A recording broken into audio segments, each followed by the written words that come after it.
বন্ধুরা আমার, হজ করা ফরজ, কিন্তু সকলের উপর হজ করা ফরজ নয়। এমন বান্দারা আছে যারা আমরা হজ করতে পারে নাই, অনেকে বাংলার জমিনে আছে হজ করতে পারে নাই, হজ তার উপরে ফরজও হয় নাই, কিন্তু হজ করার ইচ্ছা রয়েছে, হজের সওয়াব তার দরকার। মনে মনে আকাঙ্ক্ষা করে, ইয়া আল্লাহ, আমি যদি টাকা থাকতো, পয়সা থাকতো, তাহলে আমি পবিত্র মদিনা শরীফে যাইতাম, রাসূলুল্লাহ সাল্লাল্লাহু আলাইহি ওয়াসাল্লামকে গিয়া বলতাম, আসসালামু আলাইকুম ইয়া রাসূলুল্লাহ। পবিত্র হারম শরীফের মধ্যে গিয়ে আমি লাব্বাইক আল্লাহুম্মা লাব্বাইক লা শারিকা লাক লাব্বাইক ইন্নাল হামদা ওয়া নি'মাতা লাকা ওয়াল মুলক লা শারিকা লাক লাব্বাইক, এই দোয়াটা পড়তাম। মাবুদ, তুমি তো আমারে আল্লাহ, তুমি তো আমাকে আল্লাহ তৌফিক দিলা না, আমার টাকা নাই, পয়সা নাই, আমি কেমন করে হজ করব?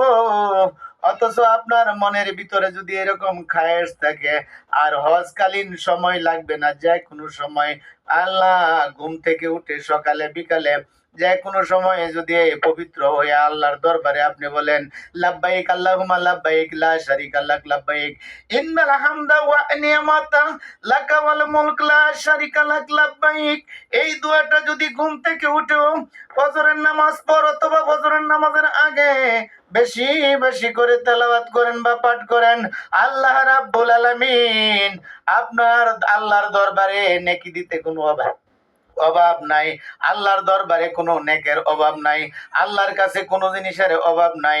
আল্লাহ যদি আমাদেরকে অনেক দেয়, তবু আল্লাহর কোনো লোকসান নাই। আল্লাহ যদি আমাদেরকে না দেয়, তবু আল্লাহর কোনো লাভ নাই। এজন্য আল্লাহ রাব্বুল আলামিন আমাদেরকে ওই ওয়াজের সওয়াব দিয়ে দিবে, এমন কোনো রিওয়ায়াতে উল্লেখ রয়েছে।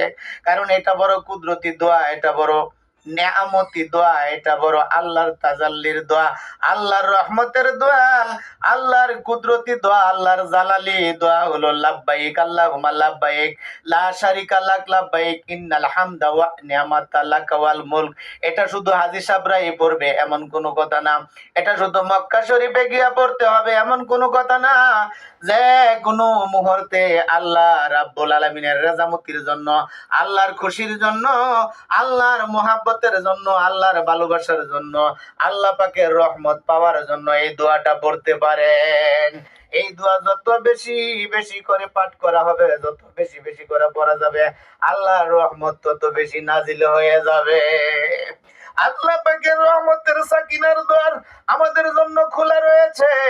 যখনই আমরা আল্লাহকে খুশি করতে পারবো, আল্লাহ আমাদের সর্বদাই আমাদের দিকে তাকিয়ে আছে, আল্লাহ সর্বদা আমাদেরকে দেখতেছে। আমরা শুধু তাকে স্মরণ করার মাধ্যমে আল্লাহ রাব্বুল আলামিন খুশি হয়ে যায়। এই নামটার অর্থ অত্যন্ত তাজাল্লিপূর্ণ, সুন্দর। আল্লাহ পাকের একত্ববাদ, মহত্ব এটার মধ্যে প্রকাশ করা হয়েছে। এবং আমরা যে সর্ব অবস্থা আল্লাহ পাকের দরবারে হাজির, সেটা এই দোয়ার মধ্যে প্রকাশ করা হয়েছে। আমরা শুধু কাবা শরীফে গিয়া হাজির হইলেই আল্লাহ পাকের দরবারে হাজির হলাম এমন কোনো কথা নাই।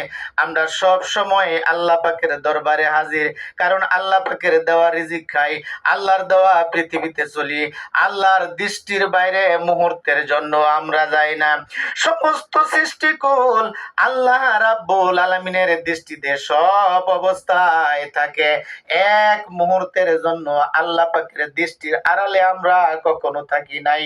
এই জন্যে বেশি বেশি আল্লাহর রেজামতির জন্য, আল্লাহকে খুশি করার জন্য এই দোয়াটা করতে পারি। লাব্বাইক আল্লাহুম্মা লাব্বাইক লা শারিকা লাক লাব্বাইক ইন্নাল হামদা ওয়া নি'মাতা লাকা ওয়াল মুলক লা শারিকা লাক লাব্বাইক।